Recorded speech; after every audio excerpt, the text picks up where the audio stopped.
नमस्कार साथियों, आप सभी का अपने चैनल आचार्य अड्डा पर स्वागत है। आइए हम सभी राजन सीरीज के डीएलएड कोर्स के तृतीय सेमेस्टर के संस्कृत विषय के बहुविकल्पीय प्रश्न को देखते हैं। तो आइए हम बिना देरी किए हुए सीधे प्रश्न संख्या 1 पर चलते हैं।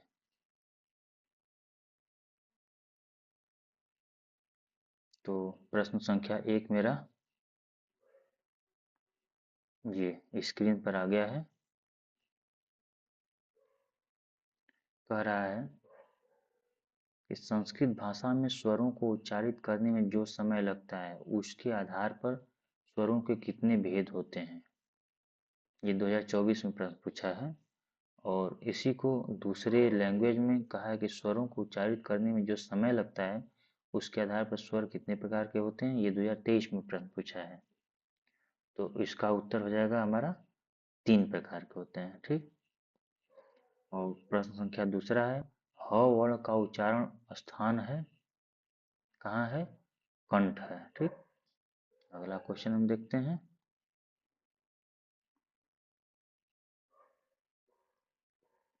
प्रश्न संख्या 3 कह रहा है बालक का चतुर्थी विभक्ति एक वचन का रूप होगा। तो इसका उत्तर हो जाएगा बालकाय। चौथा है महेधर्यम में संधि है।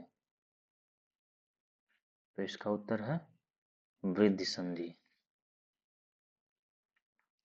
पांचवा है दृश्य धातु का लट लकार उत्तम पुरुष के द्विवचन का रूप होगा। इसका हो जाएगा पश्चावह। छठा है नद्या शब्द में प्रयुक्त विभक्ति है। तो इसका उत्तर हो जाएगा षष्ठी। आगे हम क्वेश्चन देखते हैं।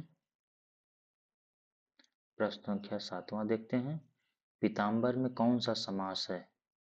तो बहुब्रीहि समास है। पितरों में कौन सा समास है, द्वंद्व समास है। आगे आइए हम क्वेश्चन देखते हैं। प्रश्न संख्या 9। प्रश्न संख्या 9 है संस्कृत में माहेश्वर सूत्रों की संख्या है।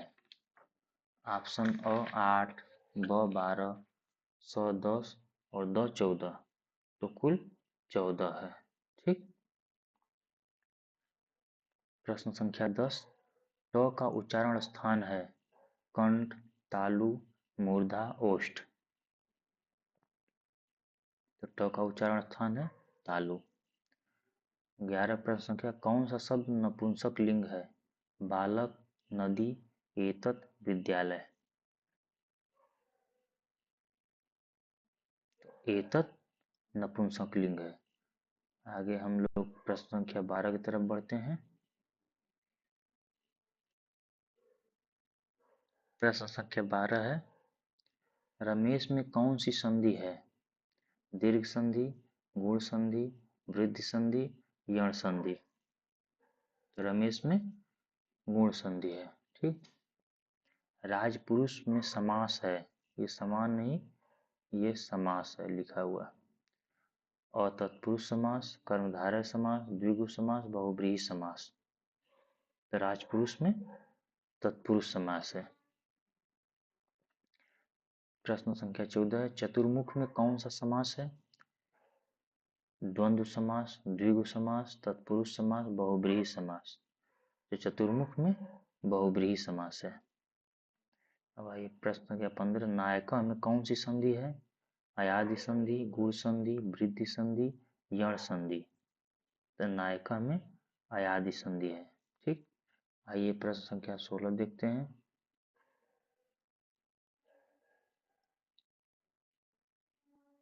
संस्कृत में कितने कारक हैं।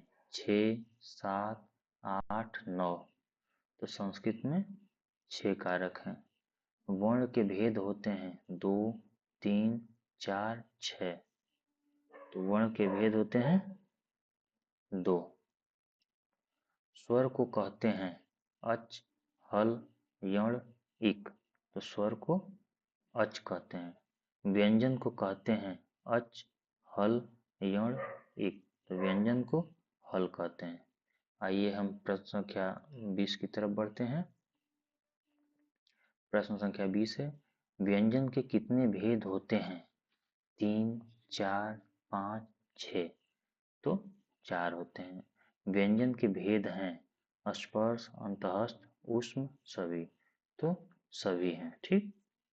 यद्यपि का संधि विच्छेद है, तो ये हम सभी को मालूम है। यद्यपि का संधि विच्छेद यदि धन अपि है। प्रश्न संख्या 23, तथैव में संधि है वृद्धि संधि, यण संधि, गुण संधि, अयादि संधि। तो तथैव में वृद्धि संधि है, ठीक। आइए अगले क्वेश्चन की तरफ बढ़ते हैं। प्रश्न संख्या 24,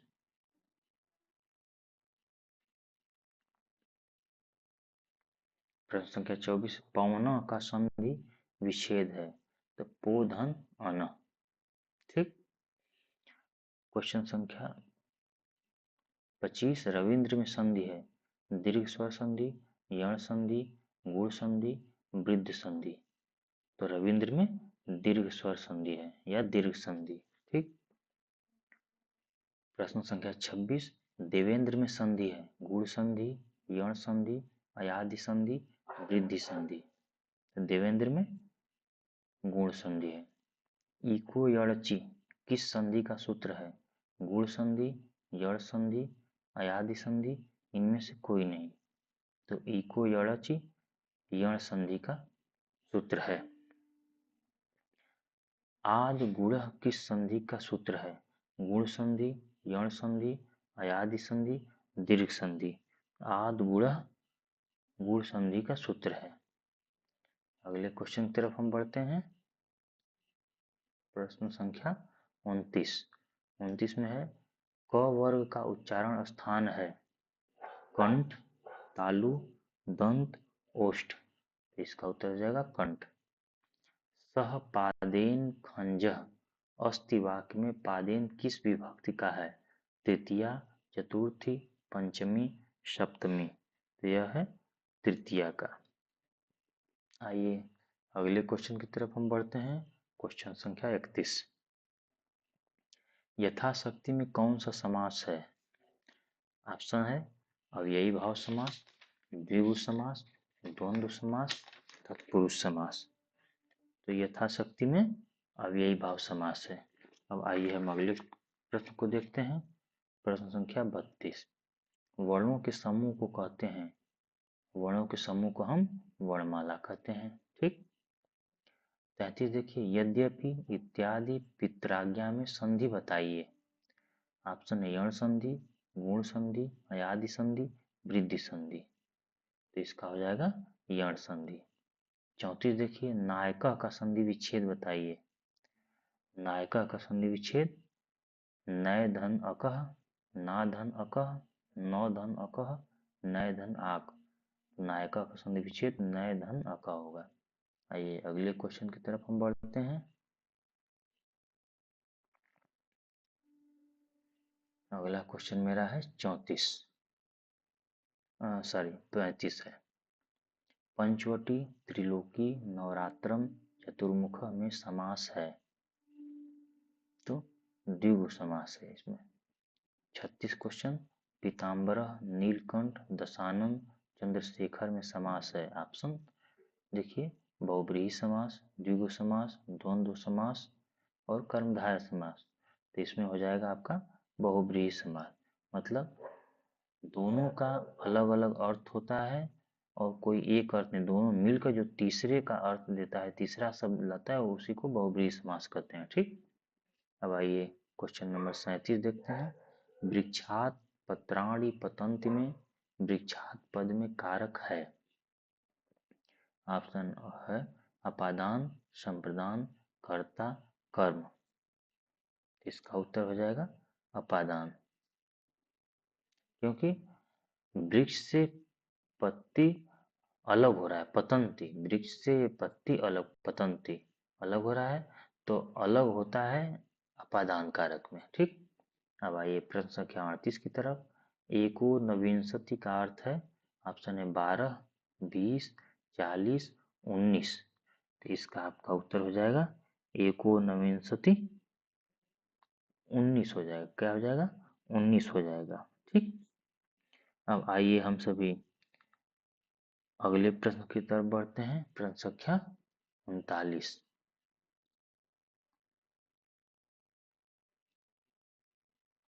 प्रश्न संख्या 39 है, विप्राय गाम ददादि में कारक है। ऑप्शन है कर्ता, करण, संप्रदान, अपादान। इसका उत्तर हो जाएगा संप्रदान। 40वां प्रश्न है, 63 का अर्थ है 30, 40, 23, 13। तो 63 का अर्थ 30 है। इसी तरह यहाँ पर गत्वा पद का प्रकृति प्रत्यय है गम धन कत्वा, गम धन तुमुन, गम धन सत, गम धन शानच। तो इसका उत्तर हो जाएगा गम धन कत्वा। ये जो लिखा गया है ये है गत्वा।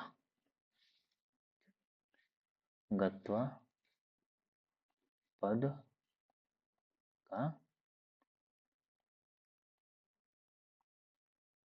प्रकृति प्रत्यय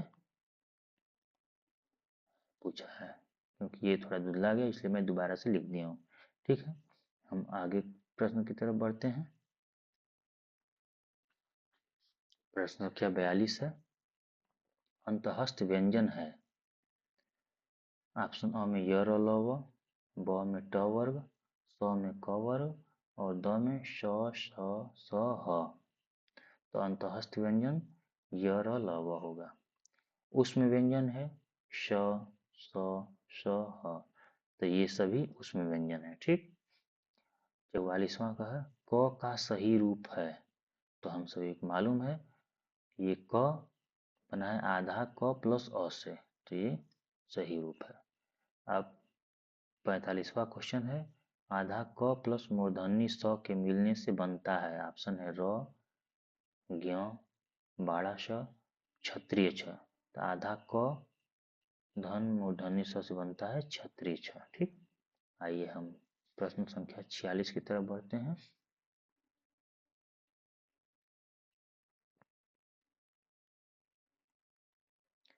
कह रहा है 46 प्रश्न, जीवेषु मानवाः श्रेष्ठाः वाक्य में जीवेषु किस विभक्ति का है।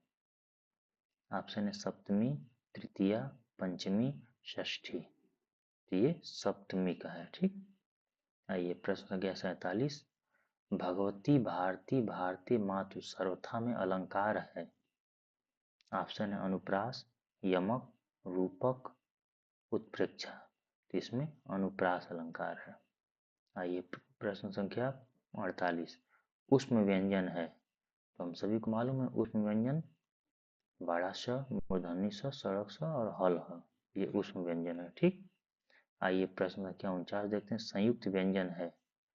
ऑप्शन है छत्री छ, त्रैत्र, ज्ञानी ज्ञ। तो हम सभी को मालूम है ये तीनों शब्द संयुक्त व्यंजन, तो ये इसका उत्तर हो जाएगा सभी। ठीक, आइए हम प्रश्न संख्या 50 की तरफ बढ़ते हैं। प्रश्न संख्या 50 है, आधा ज प्लस य के योग से बनता है। ऑप्शन है ज्ञ, त्र, छत्री छ प्लस हल ह, द, तीन। तो इसका अ उत्तर होगा, आधा ज प्लस य से ज्ञ बनेगा। ठीक, अब 51 क्वेश्चन है, वंश, हंस, अंग में जो बिंदु लगा है उसे कहते हैं। तो उससे हम लोग क्या कहते हैं। ऑप्शन है विसर्ग, अनुस्वार, अनुनासिक, हलंत। इसे हम अनुस्वार कहते हैं। ठीक, अब आइए विसर्ग का उच्चारण स्थान बताइए। ऑप्शन है तालु, कंठ, दंत, ओष्ठ। विसर्ग का उच्चारण स्थान कंठ होता है। आइए हम लोग अगले क्वेश्चन की तरफ बढ़ते हैं। अगला क्वेश्चन है 53 नंबर, संधि के कितने भेद होते हैं। ठीक, ऑप्शन है 1, 2, 3, 4। तो संधि 3 प्रकार के होते हैं, स्वर संधि, व्यंजन संधि और विसर्ग संधि। स्वर संधि पहला हो गया, दूसरा व्यंजन संधि और तीसरा विसर्ग संधि। ठीक, अब आगे देखते हैं। 54 देवालय में संधि है। ऑप्शन है दीर्घ संधि, गुण संधि, यण संधि, अयाधि संधि। तो देवालय में दीर्घ संधि है। ठीक, देवालय को अगर संधि विच्छेद करेंगे तो देवधन आलय होगा। आइए 55 क्वेश्चन, वधूत्सव का संधि विच्छेद है। ऑप्शन अ में वधूधन उत्सव है, ब है वधूधन उत्सव है, स है वधूधन उत्सव और द है कोई नहीं। तो इसका आपका उत्तर हो जाएगा स वाला, क्योंकि वधूधन उत्सव, ये वधूत्सव का संधि विच्छेद है। देवेंद्र की संधि विच्छेद क्या होगी? तो देवधन इंद्र पहला ऑप्शन है, दूसरा है देवधन इंद्र, तीसरा है देवधन इंद्र और चौथा ऑप्शन कोई नहीं है। तो इसका उत्तर हो जाएगा देवधन इंद्र। ठीक, और आइए क्वेश्चन नंबर 57वां की तरफ बढ़ते हैं। क्वेश्चन नंबर 57, ठीक, दिया है तवलकर रमेश महोत्सव में संधि है। ऑप्शन है अयाधि संधि, गुण संधि, यण संधि, वृद्धि संधि। तो इसका उत्तर हो जाएगा गुण संधि। अब प्रश्न संख्या 58 देखिए, सवर्ण का उच्चारण स्थान है। ऑप्शन है दंत, तालु, कंठ, मूर्धा। ठीक, तो सवर्ण का उच्चारण स्थान दंत है।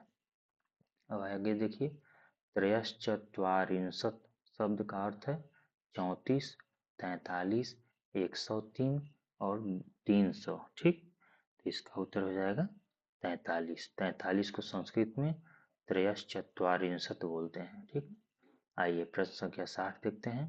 पंचवटी में समास है। ऑप्शन है द्वंद्व, द्विगु, बहुव्रीहि, कर्मधारय। ठीक, तो पंचवटी में द्विगु समास है। आइए हम प्रश्न संख्या 61 की तरफ बढ़ते हैं। प्रश्न संख्या 61 है, विसर्ग का उच्चारण स्थान बताइए। ऑप्शन है कंठ, तालु, दंत, ओष्ठ। तो विसर्ग का उच्चारण स्थान कंठ है। गमनम में प्रयुक्त प्रकृति एवं प्रत्यय है। ऑप्शन है गम प्लस ल्यूट, गम प्लस युच, गम प्लस अन, त्यज प्लस ल्यप। तो इसका उत्तर हो जाएगा गम प्लस ल्यूट। अब आइए पठनियम पद पर में धातु एवं प्रत्यय है। ऑप्शन है पठधन अनियर, पठधन तुमुन, पठधन सत और द सभी। तो पठनियम पद में धातु एवं प्रत्यय है पठधन अनियर। ठीक, अब आइए अगले क्वेश्चन की तरफ हम बढ़ते हैं। अगला क्वेश्चन है प्रश्न संख्या 64, कर्ता का प्रकृति प्रत्यय है। ऑप्शन है क्री धन आधा कत, दूसरा है क्री धन तुमुन, तीसरा है क्री धन सत, चौथा है क्री धन त्रिच। तो इसका उत्तर आपका होगा द वाला क्री धन त्रिच। क्वेश्चन नंबर 65 है, पठ धातु में तुमुन प्रत्यय लगाने पर रूप होगा। ऑप्शन है पठिय, पठियतुम, पठित्वा, पठितुम, सभी। इसका उत्तर हो जाएगा पठितुम। आगे देखिए, पठ धातु में सत्री प्रत्यय लगाने पर कौन सा शब्द बनेगा। ऑप्शन है पठित्वा, पठन, पठितुम, कोई नहीं। ठीक, इसका उत्तर हो जाएगा पठन। आगे देखिए प्रश्न संख्या 67, समास का अर्थ है। ऑप्शन है विस्तार, व्याख्या, योग, संक्षेप। तो इसका उत्तर हो जाएगा समास का अर्थ है संक्षेप। आइए अगले क्वेश्चन की तरफ हम बढ़ते हैं। क्वेश्चन नंबर 68 है, 50 का अर्थ है 15, 25, 50, 100। तो 50 का अर्थ है 50। प्रश्न संख्या 69, पावक में संधि है। गुण संधि, अयाधि संधि, वृद्धि संधि यण संधि, तो पावकह में अयादि संधि है। 70 क्वेश्चन है, अंग, य, ड़, न, म को कौन सा व्यंजन कहते हैं? इसे हम अनुनासिक व्यंजन कहते हैं। ठीक, अब अगला हम देखते हैं क्वेश्चन नंबर 71। त, थ, द, ध, न का उच्चारण स्थान है अ ओष्ठ, ब मूर्धा, स कंठ, द दंत। तो त, थ, द, ध, न का उच्चारण स्थान दंत है। ठीक, अब आइए अगले क्वेश्चन की तरफ।